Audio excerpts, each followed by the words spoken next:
Foli an b'a a ɲɛsin aw bɛɛ lajɛlen ma ni waati ni aw ka radio do Liberté min bɛ laseli kɛ 97.7 dali bɛ o kan. An bɛ laseli kɛ Badalabugu kulu sanfɛla la yen nɔ. Bi ye juma ye février kalo tile 12 san 2021.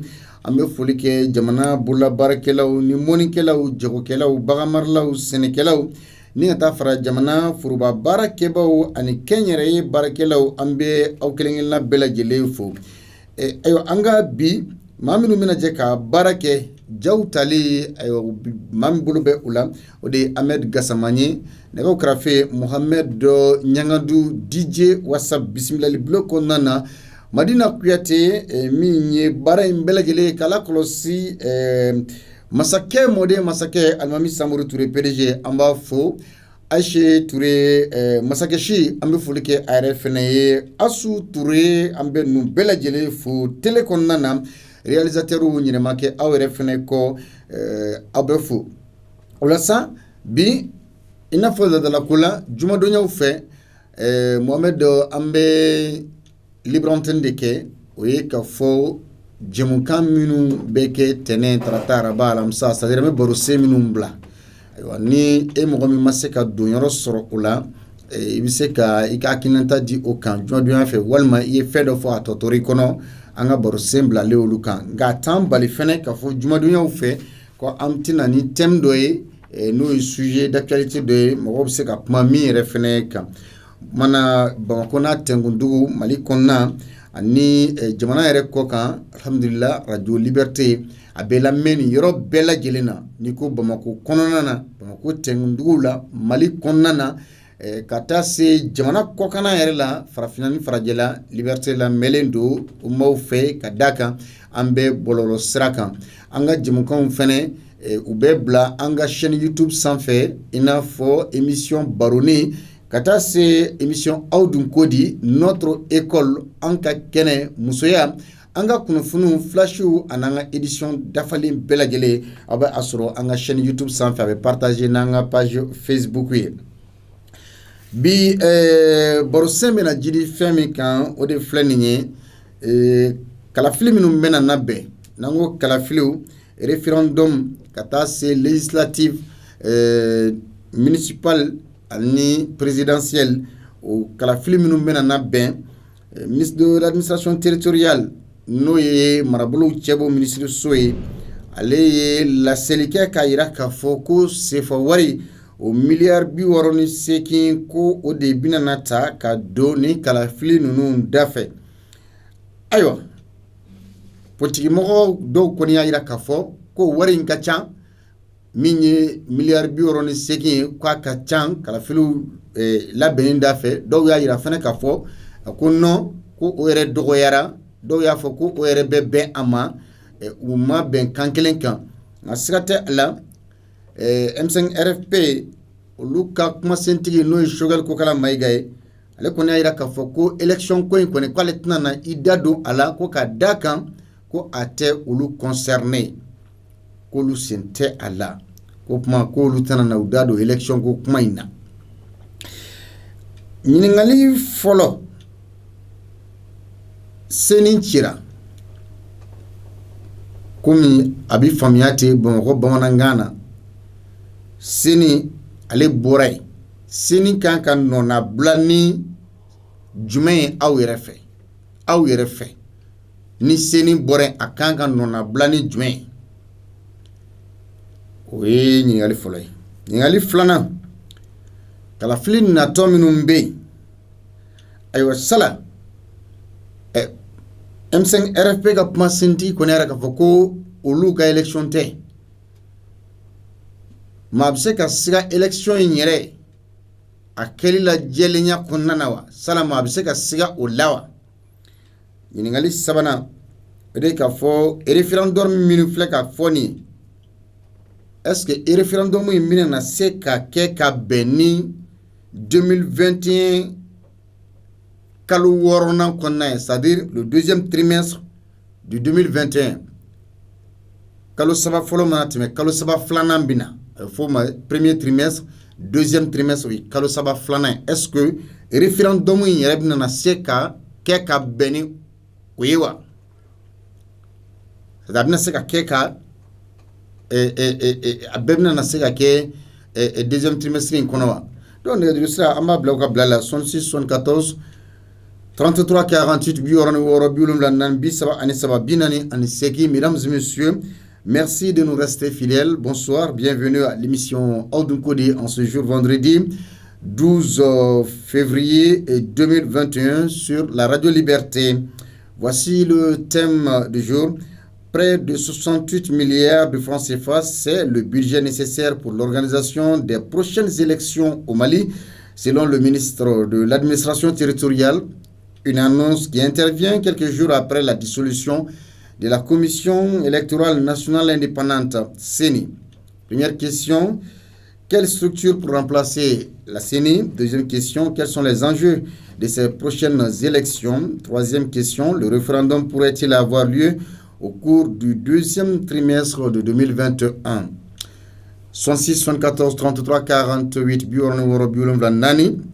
Bisaba Anisaba Binane Anisegi. Donc Mohamed Nedusra Ambe Adaile on y a donc afo pman nekan walma nye baro 5 minutes la dokun konnana ka bon tenena kana lamsala walma ka frabi baro 5 ans ni bise ka mamika ala nin koni nye aywa daile ni Nedusra Adaile na awye bioro ni woro biolum la annani bisaba anisaba binani segi. Allo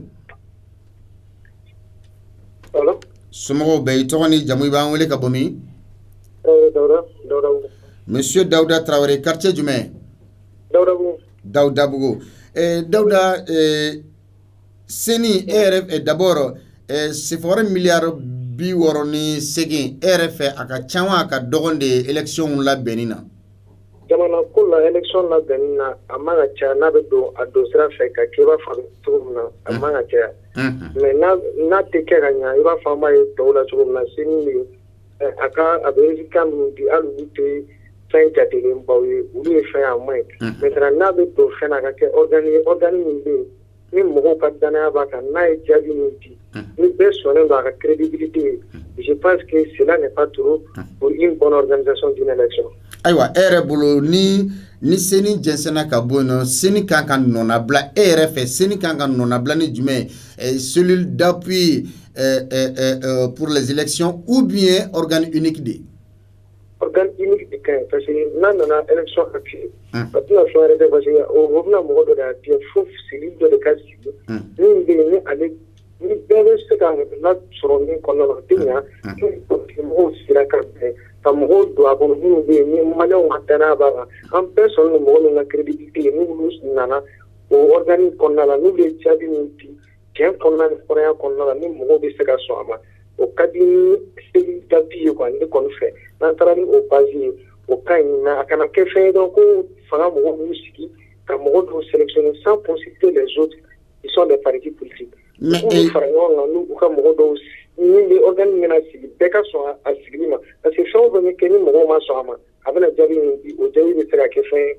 mo va contester. Mais Daouda Traoré bibina M5 RFP ni adjaw krengene ko ma sentigi no e Joël Kokala Maïga ko élection ko en qualité na pas ala parce que ko luka élection té luka oui au pays parce que comme nous mentionnons nous les fonds ni mo ma si autour du table capement on est dans le cas pour bomber notre fait comme on a parce qu'il y a avant faut que l'élection est passée et puis nous nous que au tega impliqué là on est à donc organiser nous nasi au cas essayer impliqué là oui comme moi d'aller faire beaucoup de na faire beaucoup de Mali au cas essayer que faire autour et des comités comme Seni ni la blade aussi ni beni à quand indépendance babulu katene Senika ni mo so no kera ube so e jagwa parce que vous m'impliquer gestion de l'ordre à tout beaucoup de élection nous voulons quand donc si nous beka be mo de na parti politique de société civile de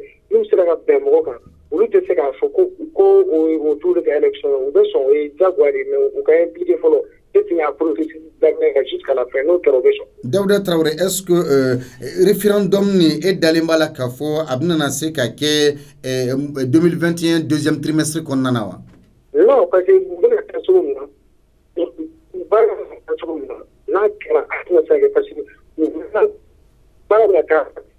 kɛra cogo dɔ la parce que fo olu de ka kɛ processus teliya parce que a ka suma baara ka suma n'i y'o ta k'o lajɛ k'a fɔ k'a bɛ se ka kɛ ka kurun don a kɔnɔ n'an m'a farati dɔrɔn an bɛna tila ka kɔnɔ o ɲuman ye min ye san'a wagati cɛ parce que ne b'a dɔn a mɛn o mɛn fanga mɔgɔw bɛna tila k'a fɔ ko ka dɔ de fara olu ka wagati min dir'u ma kan maintenant olu si tɛ se ka ɲa ni olu ni mɔgɔw ma bɛn a la n'o ye parti politique mɔgɔw ye pour éviter les éventuelles contestations u ni mɔgɔw ka bɛn a la depuis sisan sinon bɛɛ b'a dɔn u bɛ ka min fɔ k'an to tan ka sɔrɔ organe ma sigi fɔlɔ fosi ma ɲɛnabɔ fɔlɔ a tɛna se ka koron ka bɛn a kɔnɔ n'an tun na élection bakulelen dɔ kɛ tuguni dɔrɔn an bɛna revenu tout la zéro tuguni bon o tɛ laɲini ye jamana kɔnɔ o man ɲi jamana ma ne b'a dɔn fo ni mɔgɔw ka sigi a kuma foyi tɛ se ka kɛ ni kuma de ma kɛ. Merci beaucoup Daouda.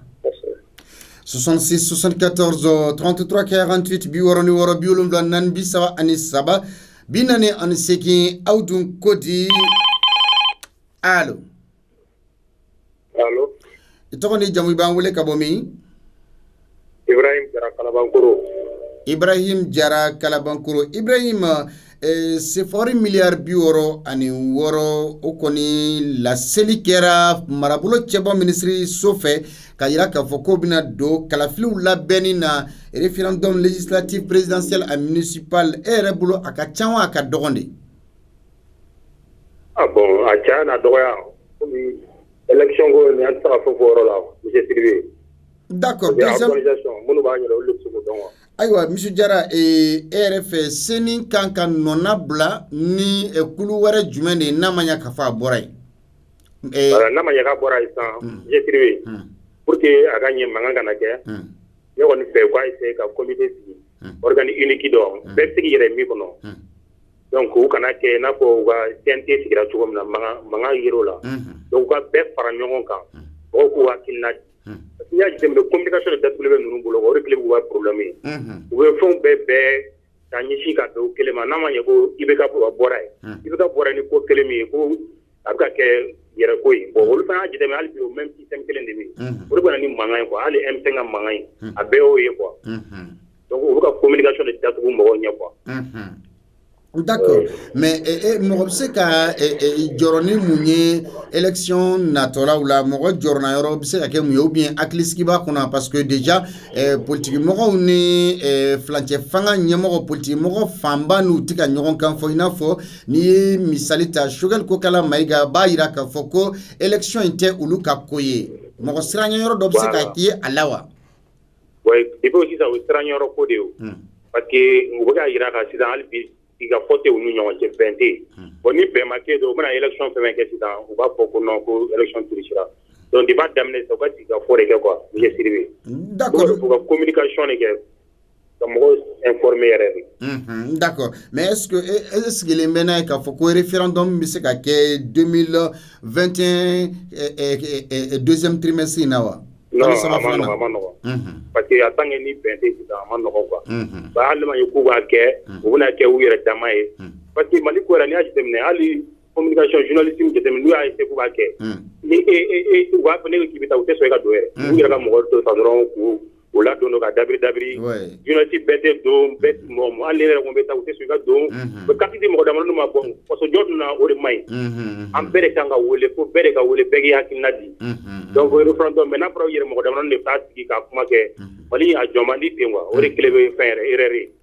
Donc merci comme mɔgɔw ka ca ligne na. Merci beaucoup Ibrahim Jara 66 74 33 48 aw kana siga fɛnɛ k'a fɔ ko antenne libre antenne don dɔgɔkun kɔnɔ an ye baro sen minnu bila aw kana siga k'a fɔ ko aw bɛ se ka kuma o la allo. Assalamualaikum. I tɔgɔ ni jamu i b'an wele ka bɔ min? Monsieur Bɔra ka bɔ Bolibana. Monsieur Jara ka bɔ Bolibana sefori miliyari 68 o kɔni ka kan ka don an ka kalafili natɔw olu da fɛ e fɛ a ka ca wa a ka dɔgɔn de? Ne b'a fɛ ka kuma kunnasunu thème de kan wa? Kunnasunu thème nous vous écoutons an b'i lamɛn. I n'a fɔ Tɔngarankɔ ka tagalen. Bon ni ne yɛrɛ ɲininka. Mun de bɛ denmisɛnw pousser ka taa tungan fɛ? Bon ne yɛrɛ bolo kɔni degun de bɛ se k'a kɛ.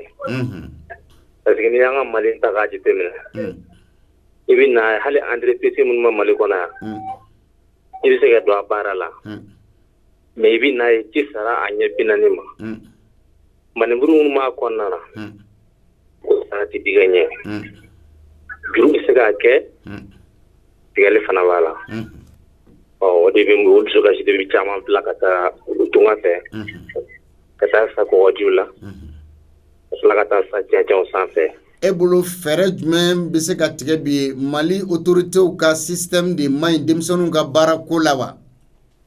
o de maɲi parce que mun na ni entreprise minnu filɛ ɲɛmɔgɔ minnu filɛ la wa fo sɛgɛsɛgɛli de ka boli ka fɔ dɔn k'a fɔ maa min b'u bolo baara la u b'u sara cogo di sara bɛ kɛ ka ɲɛ wa walima a tɛ kɛ ka ɲɛ fo o de ka sigi sen kan k'o ɲɛ dɔn n'o ɲɛ dɔnna o la defu biri n'a sɔrɔ a bɛ denmisɛnninw na walima n'a bɛ jamana ɲɛmɔgɔw la o bi dɔn nka ni ne ɲininka bi ne b'a fɔ ko defu de b'an ka ɲɛmɔgɔw la o kɔni ye ne ka faamuya ye. An b'i fo 66 74 33 48 64 74 43 aw dun ko di ni ye an ka bi baro sen de ye. Allo somɔgɔw bɛ Sangare Ɲamakɔrɔkaw ka kɛnɛ baasi foyi tɛ yen. I ni ce. Ayiwa i bɛ dɔgɔkun baro sen dɔ ta wa an bɛ taa ni kalafili kunkanko kumaw ye. Sefawari miliyari 68 o kan ka don kalafiliw la bɛnni da fɛ i n'a fɔ marabolo cɛbɔ minisiri ye a laseli kɛ cogoya min na nka waati kelen min ye kulu min bɛ kalafili labɛnni baaraw kɛ n'o ye seni ye ale kɔni jɛnsɛnna ka bɔ yen e bolo a kan ka nɔnabila ni jumɛn ye cellule d'appui au processus électoral walima ni organe unique de ka ɲi a la. Bon n b'i fo n bɛ bɛɛ fo. Kunu ma se ka don. Oui. N ma se ka don ye. Bika ni kuma na ko Ala ka ɲɛ ka d'aw ma. Dɔwɛrɛ tɛ yen dɔrɔn ni politicien ka bɛn. U ka seni kura wɛrɛ sigi. Seni kura. Kura wɛrɛ komi dɔ min ka mada fana banna. Foyi kana kɛ politicien kɔ koyi. Jamana tɛ jɔ ni politique tɛ dɛ. Ni politicien ka bɛn ɲumanko t'a la jugumanko t'a la bɛɛ ka bɛn. Donc maa maa bɛ fɛ kan bɔ bɛɛ da ka don a ko la u ka seni kura sigi ka mɔgɔ kura wɛrɛ danaya mɔgɔ kura wɛrɛw don a la. Ne ka hakilina ye a banna. Ɲininkali filanan quels sont les enjeux de ces prochaines élections? Mɔgɔ bɛ se ka sigi ni mun ye ni kalafiliw la jɔrɔnanko la walima nisɔndiyako la nka politiki mɔgɔ caman bɛ yen minnu kɔni bɛ ka u ɲugunna yɔrɔ yira kow taabolo la i n'a fɔ M5 RFP tɔgɔla Choguel Kokala y'a yira k'a fɔ ko nin tɛ olu ka élection ye. Bon depuis IBK tagara fo bi mɔgɔ minnu bɛ yen olu ma fɛn kɛ cɛ kan fɔlɔ o seri. Depuis bandaw fo ka na s'a tɔ ma bɛɛ sigira namara ni nkalon ni janfa le kan. Mais politikimɔgɔw ɲɛ b'o yɔrɔ ninnu na. A kana kɛ i n'a fɔ 2012. 2012 pétan min kɛra olu o sɔrɔsiw y'a ta k'a di dɔ le ma. Ko est ce que o dɔ le bɛ k'a na wa ou bien mun de bɛ fɛ ka kɛ nin. Sɔrɔsi dɔ le bɛ n'i kan bɔ walima sɔrɔsiw bɛna ta k'a di o kɛrɛfɛmɔgɔ dɔ le ma ka se k'olu ka kow datugu. Politiciens kan ka enquêter nin yɔrɔ ninnu ɲɔgɔnna fana de la quoi. O ne ka o jaabi ye quoi. Référendum e dalen b'a la k'a bɛ se ka kɛ 2021 deuxième trimestre kɔnɔna na wa? A ka gɛlɛn dɔɔni. Parce que yɔrɔ min yɛrɛ Mali yɛrɛ ka autorité bɛ ka yɔrɔ min mara n bɛ se k'a fɔ Bamakɔ Sikaso daminɛ Kayi daminɛ a banna quoi. N'a tɛna kɛ Bamakɔ dɔrɔn ni Kidali kan dɔw fana le. Parce que n b'a dɔn Seydou kalo 18 de dɔ bɛ sɔn ka fara kan sinon solution t'a la quoi. An kana girin-girin dɔ i n'a fɔ 2012 ta an ka élection a mun changer Mali kɔnɔ sisan. Élection ma deli ka fɛn changer Mali kɔnɔ. Donc hali ni dɔ de bɛ fara nin kan u ka bɛn a la pour que fɛn dɔw ka se ka yɛlɛma dɔrɔn a banna quoi. Ok, d'accord. Voilà, merci. 66 74 33 48 64 74 43. Allo. Allo. I tɔgɔ ni jamu I b'an wele ka bɔ min? Ne tɔgɔ Salif Dia ka bɔ Korofina. Monsieur Salif Dia, Korofina.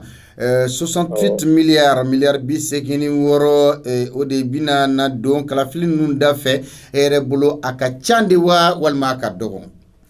Bon, ne kuma fɛ ka kuma sur le thème concernant la migration illégale.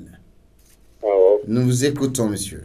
Est-ce que migration illégale mun de bɛ denmisɛnninw pousser ka taa kɔ kan jamana kan fo ka taa u yɛrɛ di cɛncɛn kan su ji kan su n'u donna yen nɔ fɛnɛ baara ko ka gɛlɛn? Bon, dɔnni tɛ gɛlɛya kɔ. Bon, moi, mon exemple. Je tilala kalan na. Quand je suis rentré, il n'y avait pas de baara tun tɛ Mali la yan. J'étais obligé de sortir d'aller à l'extérieur. J'ai fait 30 ans à l'extérieur. Nous tila kalan la fɔlɔ la le jeu de retraite là. Zɔrɔba tɛ baara la. Ne sigi k'u lajɛ ou bien ne sigi k'u kan balo wa? Mais attendez, vous êtes parti comment? Est-ce que vous êtes parti illégalement ou bien vous aviez tous les papiers? Illégalement, en 93, quand j'ai fini mes études, en Kalala à Moscou en 93, en rentré là, donc les 93 qu'il est à Gabon, à Libreville. Je suis parti avec un visa. Avec un visa? Je travaille là-bas. Avec un visa. Donc là, c'est pas... Attendez, ça, c'est pas une immigration illégale alors? Bon, je peux dire irrégulière. Illégal, bon, après, il faut illégal à ça, parce que vous venez où là, moi, non, je n'avais pas le choix, quoi. Oui, parce qu'immigration illégale, c'est lorsque il va t'aller d'où fait, c'est na fait, tchéntchen, papier d'afalente, il boule, mais il faut photo na binafo, et tarani papier d'afalente d'oudi. Oui, mais dans le papier d'afalente, je suis à un moment dans l'illégalité aussi. Donc, il y a des cas de séjour sur le fond. Donc, j'étais considéré comme un étranger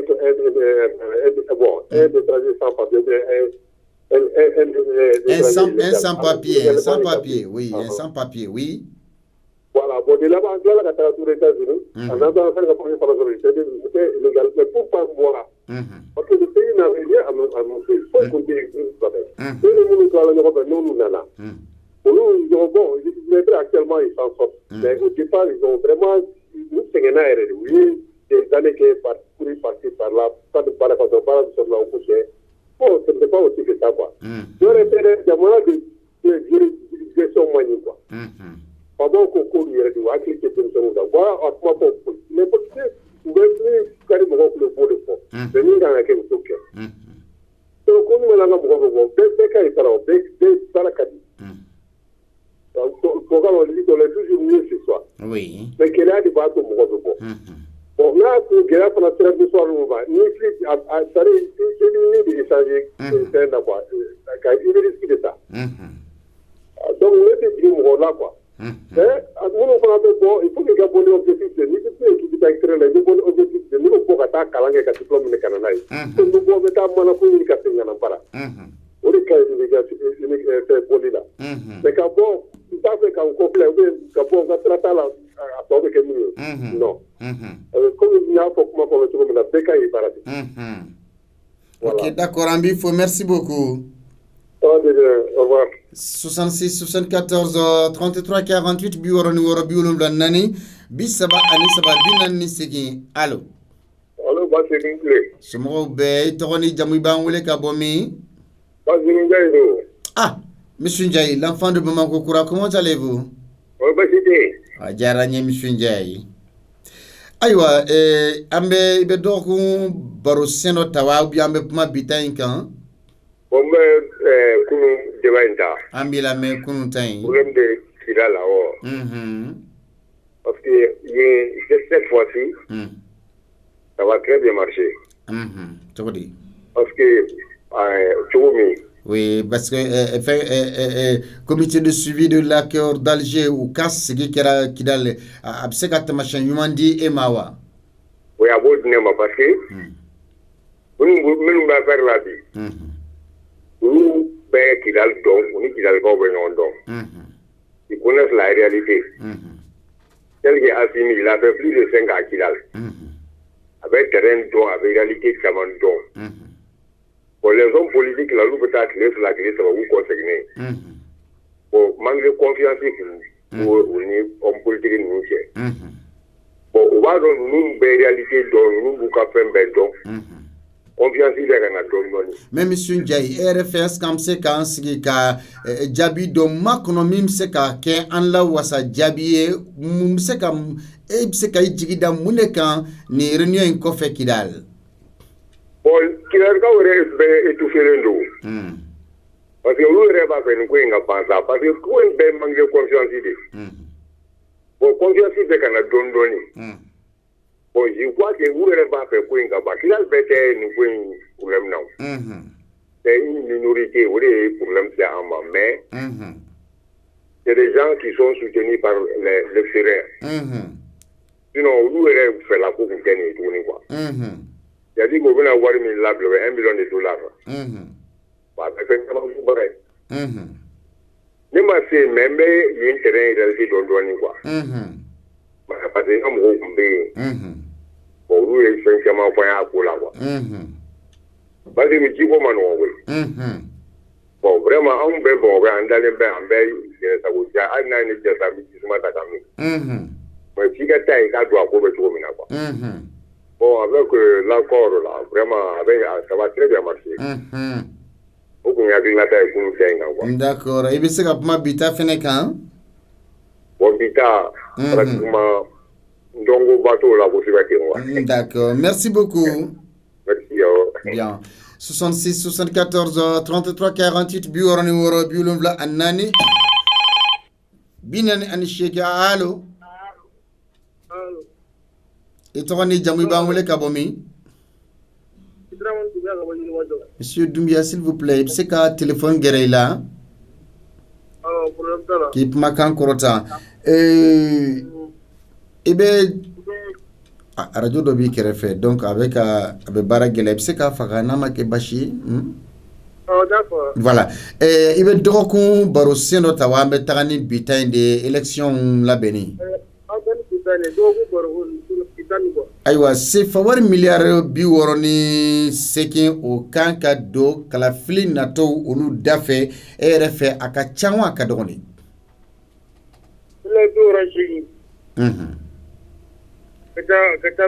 miliyari 68 a ka ca cogo di cogo di 66 74 parce que ni ye kumana fɛnɛ i bɛ daruya de di i tɛ kuma fɔ dɔrɔn k'a tigɛ paw ka taa o quand tu parles tu n'as pas d'argument parce que quand tu parles il faut avoir des arguments il faut aller au bout de vos idées il faut pouvoir se défendre donc là voilà donc ni ye ni fɔ ten tɔ donc ye min fɔ ça n'a pas d'effet quoi ça n'a pas d'effet. Voilà. 66 74 33 48 biworoni woro biwolonwula nani bisaba ani saba binani ani segi. Allo. Ne fa ante. Oui, tɔgɔ ni jamu i b'an wele ka bɔ min?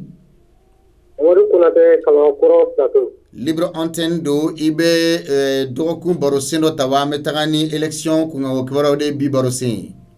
Dɔgɔkun baro sen immigration. Immigration, nous vous écoutons.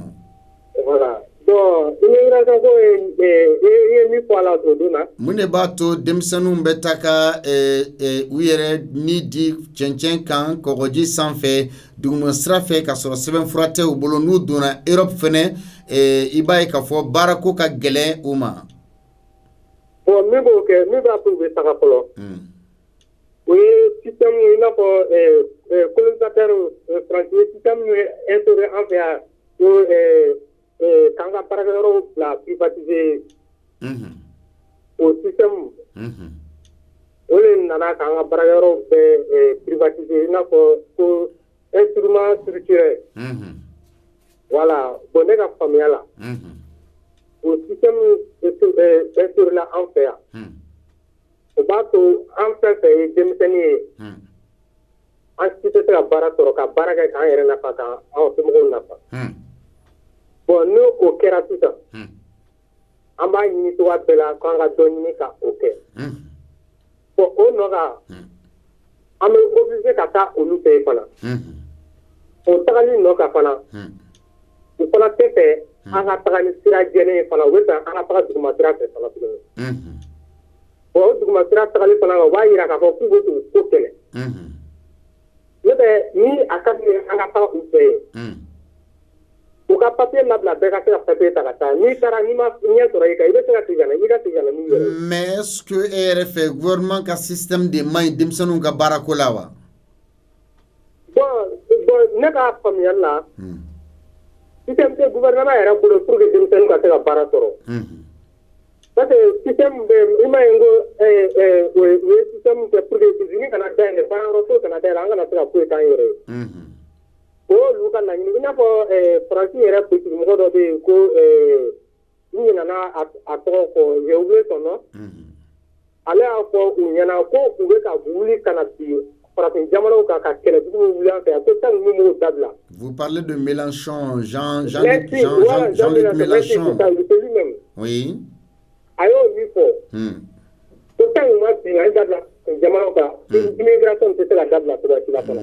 D'accord, maintenant e bɛ se ka solution jumɛn de proposer? Ne ka solution proposer ye min ye an ka kalan k'a daminɛ DEF la n'i ye DEF sɔrɔ ka ban gouvernement k'a lajɛ i ka noti fɛ mɔgɔ si kana taa lycée la ni université la tant que ni i tɛ se ka kalan kɛ k'a tɔ fɛn fɛn n'i ma noti ɲɛnama sɔrɔ u k'olu bɛɛ bila ka taa bololabaara sira kan. O ye ne ka faamuya la formation professionnelle. Merci, la formation professionnelle. Je pense que les autorités maliennes actuellement ils tendent vers ça parce que formation sans des formations on bɛ ka dayɛlɛ gouvernement yɛrɛ fɛ dɔɔni. Oui, u bɛ fɛ k'a kɛ ani a volonté b'u la bari an ka gouvernement an ka marabagaw filɛ nin ye u bɛ fɛn dɔw fɔ da la a volonté t'u la. Oui. N'o tɛ hali immigration u bɛ k'a ɲini k'u ka kɛlɛ mais a volonté t'u la k'a kɛlɛ. Parce que i tɛ se ka fɛn kɛlɛ tant que ni i ma sababu b'a to mɔgɔw bɛ ka fɛn bɛ ka mɔgɔw labɔ n'i ma fɛn ɲini k'u se yan. I tɛ se ka u bali ka bɔ quoi.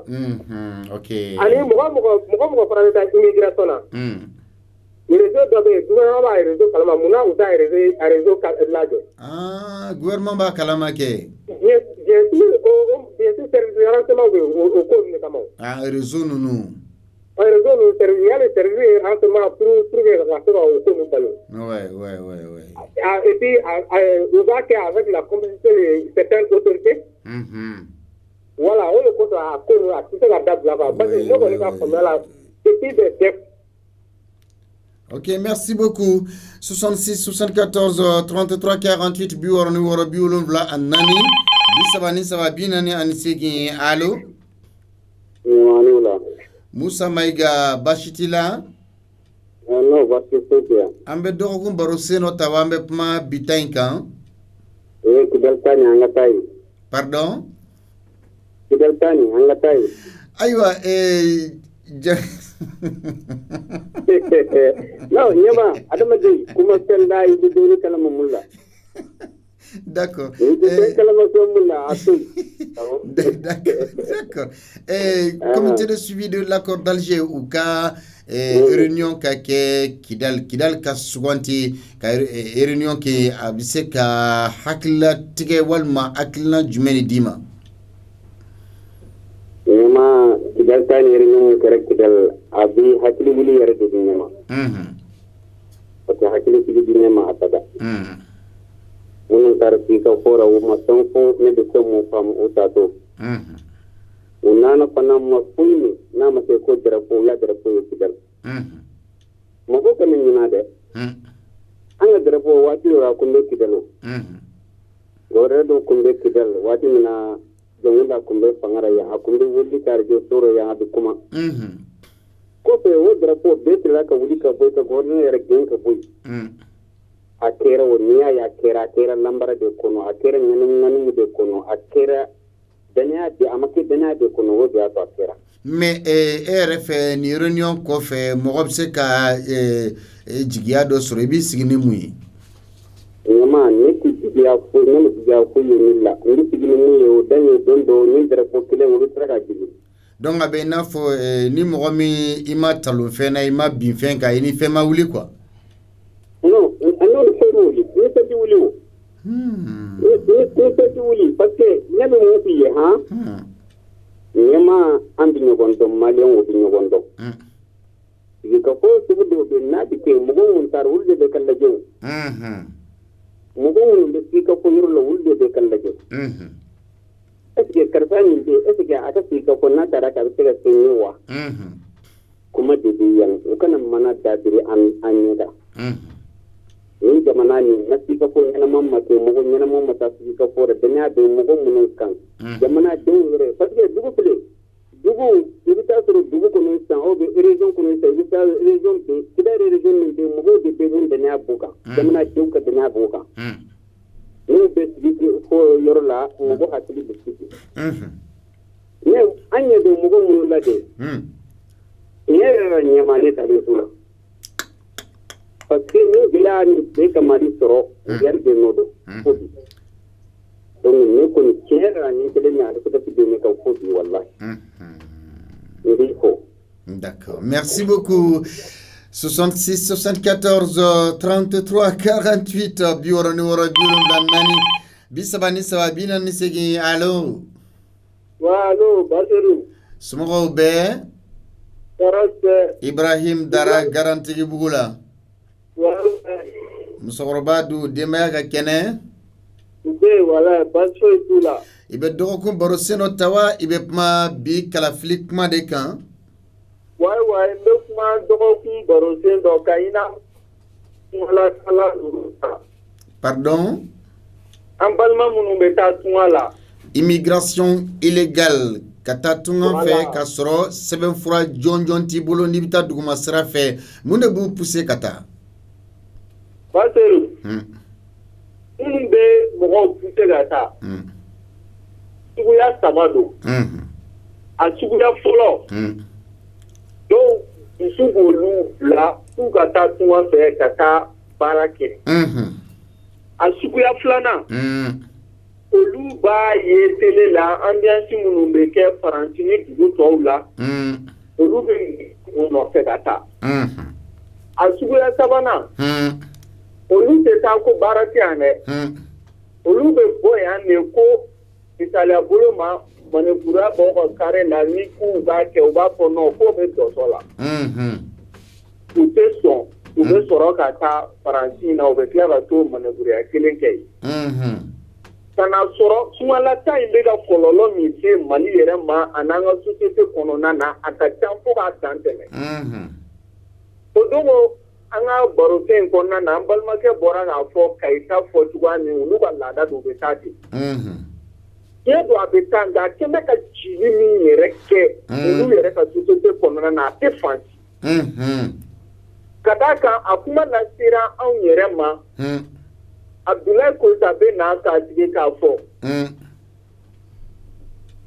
Petini yɛrɛ bɔra Faransi ka n'a Kayi a n'a muso ka kɔɲɔ kɛra a seginna a taara même pas 15 jours a ye min kɛ Faransi san kelen ni kɔ a ka sɔrɔ ka n'a bɛn n'a muso denyɛrɛnin ye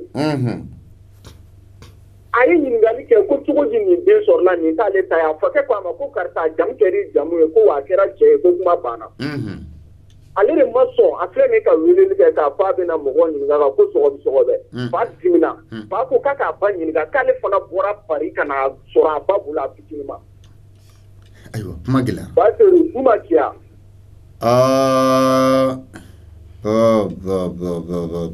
Voilà. Ibrahim. Ah?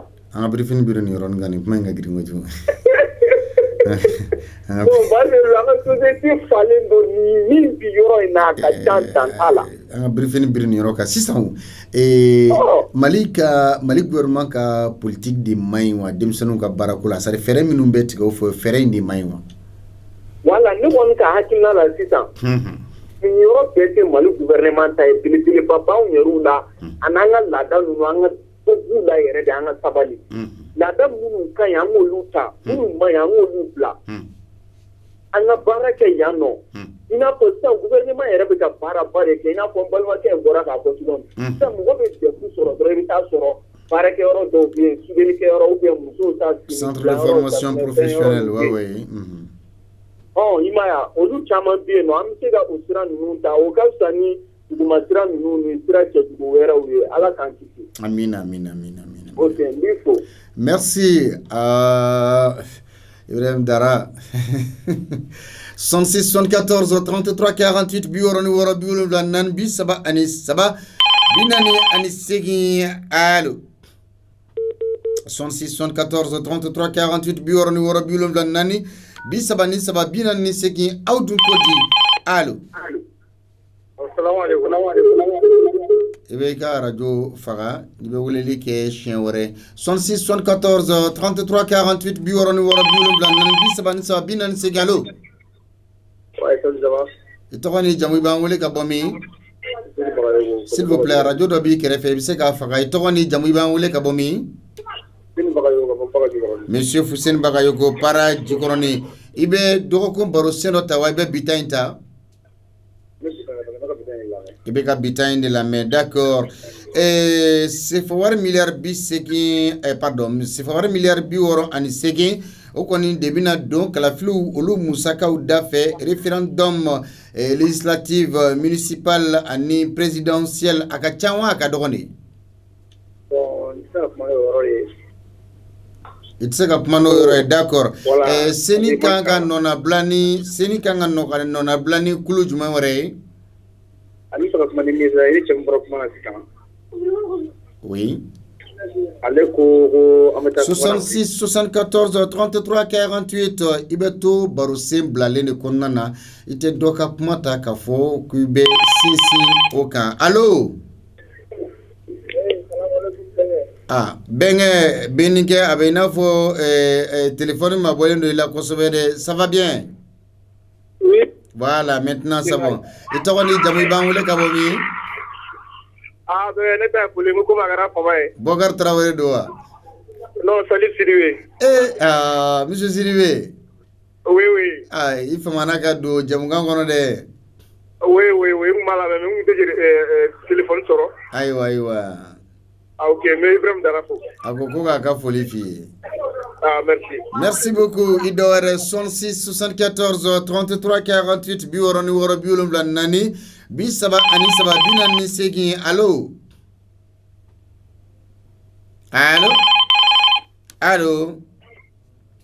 ouais itogoni jamu ban wele ka bomi na wele ka bo ba ko jigara itogoni jamu isa to Monsieur Togo ibe dokun teme dokun baro seno tawa ibe bi baro sinta mena ta habina dore aywa merci question flé milliard bi woro ani seki ka odo kala flula berinda fait référendum législatif municipal présidentiel aka chawa aka dogonde kumaka ken wadilawo jume manga ke yere law makanga ke jume manga ke wotere makanga ke ni wadila muna mi kanga ke o gadela ni wote koy o jume jamana pasibile voilà ñunu minum be pa do foro ga mada ka ta fo san sabanyo nana pour de o gal la de jamana pati ka plenda wala élection be se ga ko fonte mais kalutan attendez kalutan c'est qui ne dira o ga kalutan la paragon entier 66 74 parce que en réalité il y a un clientèle réforme mais aller sujet qu'on en a quoi voilà allô salam alaikum chéro ma itoni jamu ban wele ka bomi keta segwa Monsieur Segouba Keita, comment allez-vous? Quartier Jumé? Ça va? Paradjikoroni. Segouba était téléphone guerrier la doni. Voilà, super. Segouba, il est donc baro senota ou bien ma bitankan? D'accord, ambi la mais il est thème du sujet du meta. ayiwa mun de bɛ denmisɛnninw bila ka taa tunganfɛ taa la ka sɔrɔ u ma taa sariya kɔnɔ papiyew dafalen tɛ dɔw bɛ taa kɛ jikansuw ye walima cɛncɛnkansuw hali minnu fana bɛ don Europe kɔnɔna na n'olu donna baarako gɛlɛya fana bɛ yen nɔ degun sugu bɛɛ b'u sɔrɔ a sababu ye jumɛn ye. dɛsɛ de don parce que hali n'i y'a ta ka jateminɛ an bɛ baara la chinois baara la sisan. Par exemple, e ka journée yɛrɛ 340. Journée? Wallahi Allah, taa ɲininkali kɛ. Téléphone gɛrɛ i la pour que an k'a faamuya ka ɲa. E ko jumɛn baara ko chinois baara wa? Awɔ. Chinois baara ka manœuvre bɛ ta 340. Chinois ka manœuvre bɛɛ bɛ ta o la. 340. Awɔ. Taa ɲininkali kɛ yɔrɔ bɛɛ ne de y'a f'i ɲɛna. Bon, e b'o la sisan e terikɛ dɔ bɛ Niger ou a b'a fɔ a bɛ Nigeria. K'olu bɛ sara 2,000 ou 1,300 e bɛ mun de kɛ sisan? On a obligé yɛrɛ i bɛ taa dɛ. A bɛ hakili yɛlɛma wa ye. Bon bien, bon sɛgɛn de don dɛsɛ don. Ni Mali sera ka kɛ problème kɛ sisan ka chinois ka wari ni k'a lajɛ yɛrɛ wallahi bamanankan fɔlɔ k'a doit se 2000 yɛrɛ kɔnɔ k'a lajɛ. Mais manœuvre c'est à siraba dilan ou bien ou be manœuvre sojo manœuvre sojo ka sojo de fina malien ba te para malien be para mun mo si ka ke mais par contre anga manson ka manœuvre be sera je crois c'est entre 2000 francs et 2500 que mais nan walma que duru non journée anga manœuvre awo we ambolo na we farasinkai mais chinois fi la te so manœuvre yere mana ko to de te meke saba ke me durni binani ke me durni binani awo manœuvre woni ye note be ke me saba binani de di awo o e manœuvre ta we be manson ere me ka mun kire manson de ke me duru ari binani o ke me manœuvre e manson mais pourtant anga manson be ou manson nyohon ta journée la wakelendi awo o mo to fina ta chinois fi dro mari ba play. Oui, je vous comprends. Je vous suis. Voilà. Mais, père balade, malade. Mais quand c'est de finir, wallahi de Allah. Ere de bala. Mais ere de bala. Attendez, mais si ça non. Et dans tout ça, il y a des John de là. Il y a des gouvernement de là, il y a des John de là. Qui? Quand tu l'as créé, quand tu as créé, la table de travail, là, le quoi m'a pas n'a pas là. Allez, mon frère, quand le gars là. Mais en matière inspection de travail fenena antara yo no fena lu ko mo chonda mana lu yo dro chino we wadro di do ko kanga ko dabla ko ko kanga na fo biya madale inspection de travail mo fena ko kanga ko dabla aw ay kamina ko fe bi fo biya manya franfo donc d'une part abena fo état yere de aw mine ka di uma quoi. Donc jamana yɛrɛ fanga ni jamana sariyaw ni jamana faamaw yɛrɛ de aw minɛ san nɔ ka aw di ninnu ma quoi. Kana tigo la i bɛ dɔn kuma kuluma ba yɛrɛ fiye b'o dɔn. Dɔw bɛ yen nɔ baara la san 11 mɔgɔw m'an bouger. U b'an bouger wallahi u b'an bouger foyi.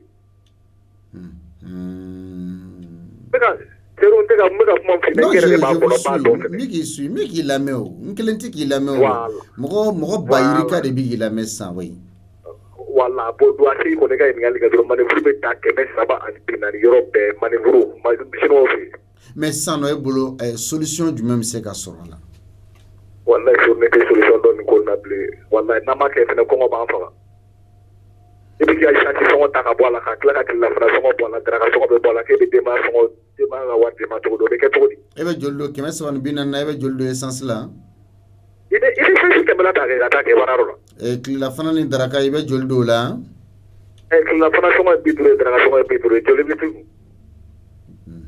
ke meni binani ke meni binani na ro dema la ko be bala to di c'est grave ni ma ko ke ni ma shigale ke ma ba fo ko shi ma bara la so sinu wa manevru uba fore ay so wo do fa bara kay so ebe wasa wi kilo avec moi merci beaucoup 66 74 33 48 biworoni woro biwolonwula nan bi saba ni saba bi naani seegin allo Assalamu alaikum. wa alaikum salam wa rahmatullahi ta'ala wa barakatuh كيف حال Alhamdulillah yakuba kulibali. ok ante elage yakuba kulibali amdalay Na ala ka je kodi bashitila bashi alhamdulillah. bamana walju ambi fo Kedi mi refo. Kan lana ta bela gire fo. Min ma mali ko na ani min ma mali ko kam. ubila me Anda foli ka be. Kedi wo ka be kedi wo na be so. Ala ka ngale ni sobati. amina Kira bonya ko so. amina Kedi ne ba ka to wo temi kita. don jume Wala tala utai.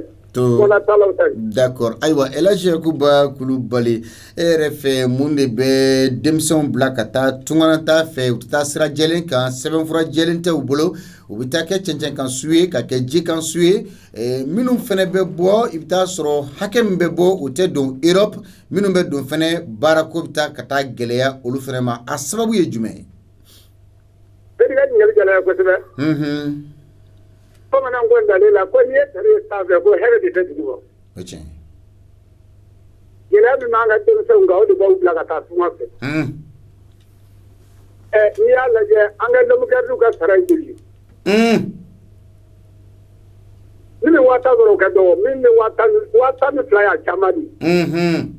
Ngali wa wulo bla mala. Me ibita klela to diga barake ke diga passe bola ki genna so bola be sorwa. O te mane maliya da ni kala magi. Gorna me se wala. Anga baraka la da me so wala ni me ka fo ni ne so ma da lu ga ni me ma kala ma. Gorna be nga me la dire kala ma. les vigiles sauvegarde nous vigile minu mesigi mogo ga yoro la Achale wata ne fly. C'est grave, hein? Da wa segi mala wa kono do mala. Bishi da garni bolila. Ada borno barakala tawo sa do ti fara do ga sarakawa. Ya fara laga esga be gwala. Una ke kan patri fato barakala udu. Na ande barakala mun fana be lo kayra yu ku ko felu la do ni fana. Ni bo fara luga saraka akala se minu min jagu ya ta tuwa se go dadla. Na fole ki fami bata ki saraka wata wa segi wa kono be. Muso be bule me do di goma. Ne tuwa me di wora sedi be kan. Aga faso mo de kanga leje tuwo to nu me se ga bara yini ga dama. Barakala minun be uga tara uga sigile barakala ka tara kana di ni goma. Me do ka ga fasa ba le ga tara ko keme sabani dinani. Nyaye ba duran na bi tero me maka te. Na mo ken fana ke atibalu.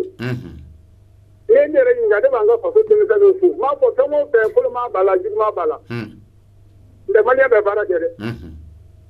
Ala ni question re be bo la fiamo fo. D'accord, bon, je pense que Wati est corona et Ikawara wala li Ala ka basigi da nga jamana ko. Amina. Ala ka maltion kan. Amina. Ala ko ka kira bunya ko sallallahu Muhammad. Wassalam, merci beaucoup. Mohamed, ndela ka investigation donc en société de gardiennage donc c'est-à-dire les entreprises de sécurité. Entreprise ni uka base be Angleterre ani Sud-Afrique de Angleterre on c'est-à-dire société ulu de jerno Sud-africain do ni anglais do de jerno mais unarendo kana uka bara daile malen maintenant na utokofo vous savez uka vigile gardien nommé sera ou fait 50 000 entre uka salaire va varier entre 40 000 50 000 plafond et 70 000 de la famille hein? Oui il y a mais alors que uka contrat minière b et uka base là Angleterre en Sud-Afrique uka contrat rere min ka di mo kilo maika sara konnana wa binande do ibe sawo vigile be sara wa binande o de be contrat reka mais Malien minnu ni u bɛ ka baara kɛ ɲɔgɔn fɛ yan o malien b'u sara 8,000 ni bɛ baara daminɛ u bi sara 8,000 après 10,000 u bɛ dɔɔni fara kan mais plafond yɛrɛ ye 10,2 de 60,000 o ye homme de terrain ye bon minnu bɛ kɛ bureau kɔnɔnaw ni fɛnw na ni minnu mɛna terrain kan n'u y'olu fɛngɛ kana k'u kɛ superviseur donc superviseur ninnu u ti tɛmɛ 15,000 kan. Quand ils ont décidé d'aller en grève, on lui a décidé wakati de la coupe ta grève là. Ce jour j'étais là-bas, on tombait au cas assemblée générale Caire là. Personne n'a levé le petit doigt. Ni le ministre de la fonction publique, ni les autorités à l'époque, c'était sous le régime de Ibrahim Boubacar Keïta, ni les syndicats UNTM Moshima Puma. Ou ka syndicat ni willa, ou ka mankanchi, et les responsables de l'entreprise ont été très clairs. Ni min se ka barake wa shekin watan flare ka barabla. Et puis fin les récalcitrants, fin murutira ou ya begwen. Sans droit ni intérêt, faut y madouma. Donc ni plan fera quelque part, mais enfin parce que n'y a investigation ka wulila kama ka nyene de. Donc vraiment en réalité malila yorodowla c'est pas facile fin de man quoi. Aywa Ahmed Bita Sunsuri yanino ka jamkala sen to sidu jam sidibe Ahmed Gassama ka jawta Mohamed Nyangandu allait développer nekewla minye bismillah bloc on Madina Kouyaté ameta télé la Assou Tourébé nino ka fo Aïché la directrice d'information ka foli ke ka nyesi ay référement ka chesri anaka timinandia la réalisateur ambe awfo ni bara bela jile ka anundi masake mode masake almami Samori Touré PDG shini kenan lawangu nyima alaka odi anima awniche akambe wati wore